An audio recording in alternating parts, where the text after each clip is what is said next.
All right. The final presentation will be the Teenage Sunday School class. So teenagers, you may all come up. Yes. Bring it over.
Men to move the podiums from the basket.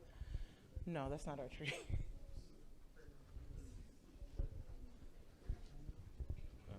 Just out of the way.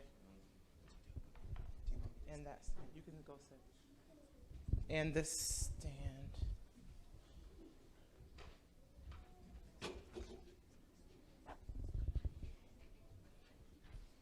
That's fine. They're not doing anything.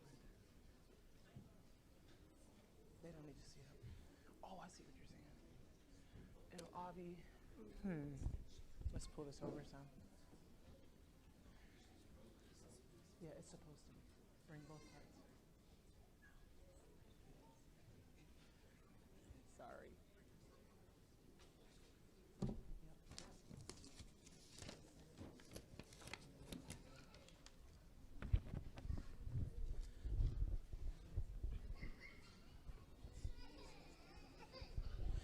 Okay, so the teens, we have been studying, we're currently in the middle of studying the Divine Christ. So that's what our skit is going to be on.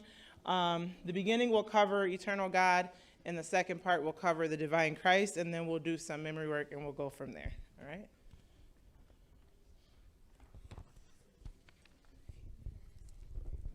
Pass that to Haley.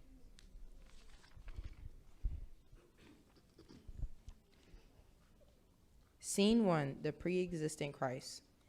John chapter 1 reads, "In the beginning was the Word, and the Word was with God, and the Word was God, and God and the Word was made with flesh, and dwelt among us.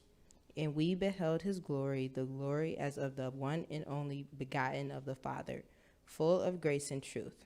This tells us that Christ existed before the world was formed.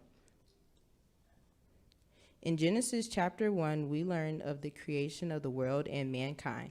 Verse 26 reads, "And God said, let us make man in our image, after our likeness." So God created man in his own image. In the image of God created he them. Male and female created he them. God gave man dominion over land, sea, and the fowls of the air. He also gave him free will. But God gave the first man, Adam, one rule, that he should not be broken. Do not eat from the tree of knowledge of good and evil. Adam had one job.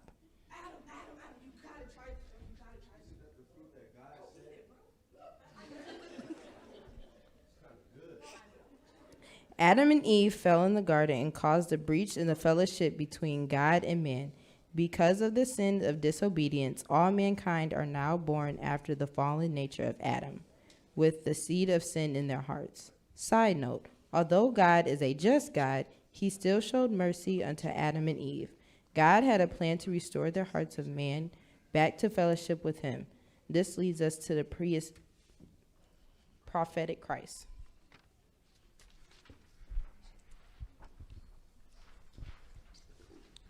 Scene 2, the prophetic Christ. After the fall of Adam and Eve in the garden, God took disciplinary action against the man, the woman, and the serpent, that all generations would suffer over time. He also made a prophecy. Adam, because you have disobeyed me, cursed is the ground, and in sorrow you will eat from it for the rest of your life. Eve, because you have done this, you will now be the subject to the man, and will bring forth children in sorrow and pain. To the serpent, because you did this, you are cursed above every beast of the field. Upon your belly you will now move, and you will eat from the dust of the earth from this day on. Genesis 3:15. I will put enmity between thee and the woman, and between thy seed and her seed. It shall bruise thy head, and thou shalt bruise his heel. Did you catch that? Within the punishment of the serpent, God gave the first prophecy of the coming Messiah in 3 important details. A Messiah is coming. He will be in human form, and he will bring victory over the enemy. So God immediately put the plan of restoration in action. In the Old Testament, God provided us with types of the Messiah. He also used prophets to tell his people about the coming of the Messiah. In the New Testament, God put his plan into action. So, in Genesis, when he first made this prophecy, it was clear that he would be the seed of a woman, so he would be a human, Jesus, his deity. In Isaiah, it says that the Jews all thought he would have an earthly kingdom, but we know he had a spiritual kingdom, and that was his deity that would last forever. In Isaiah, they also told the time of his birth, the birthplace. They said he would be born in the city of David in Bethlehem. And to Abraham, he gave the promise that he would be Abraham's seed, so he was a Jew.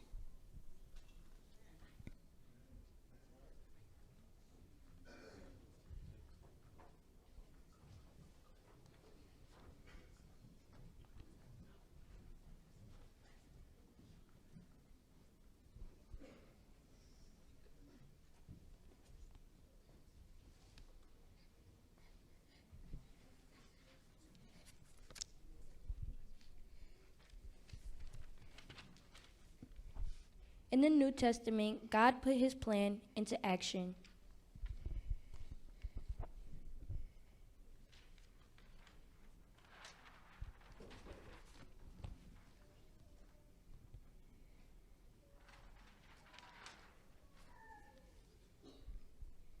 Scene 3, the obscure Christ. Scene 3 opens with the birth of the Messiah.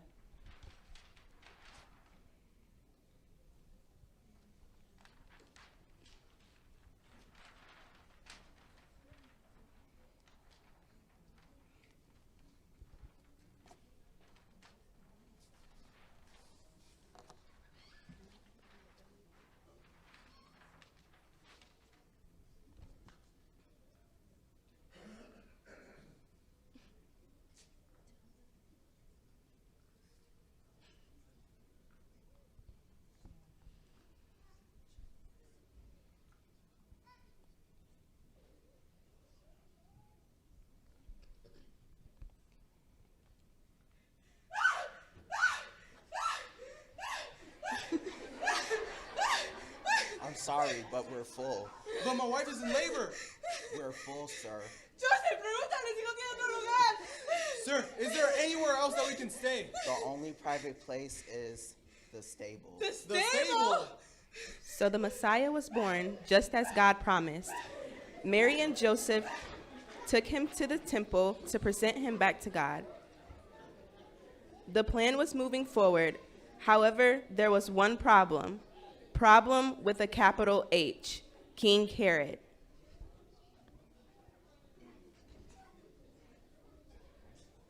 Who was this king they said that will?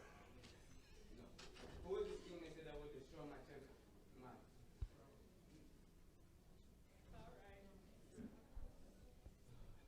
Who was this king they said they would destroy my kingdom and destroy me as king? Send me 3 wise men so I can fight. Find this baby and kill him.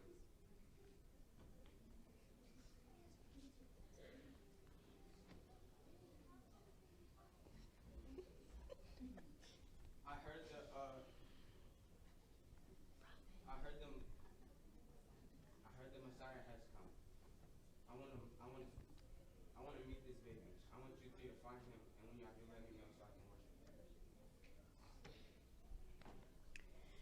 So the wise men agree to go and find Jesus. They followed the star that leads them to the house where the royal family is. But God appeared to them in a dream and told them that King Herod was a liar and that he sought to kill Jesus. So once they left, they did not go back to King Herod. God also told Mary and Joseph to flee to Egypt because there were those who sought to kill Jesus. Once King Herod died, the Lord called them back out of Egypt, just as he prophesied. Years would fly by, and Jesus aged. He became loved and favored among men and women. But when Jesus moved into his 30s, his ministry would begin. And this is where we pause with our studies. This is the end of our skit. Right now we are learning about the acts of Jesus. So we're going to recite some memory work to you guys, and then we'll be finished. What are the 5 hearts in the 5 heart chart?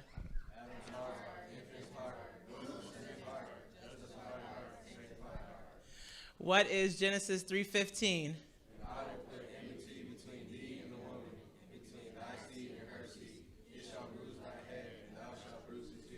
What does the Church of God stand for? Eternal God, divine Christ, eternal Holy Ghost, infallible inspired Bible, salvation of sin, a new birth, entire sanctification, a holy life, unity with God's people, ordinances, divine healing, eternal life, eternal punishment.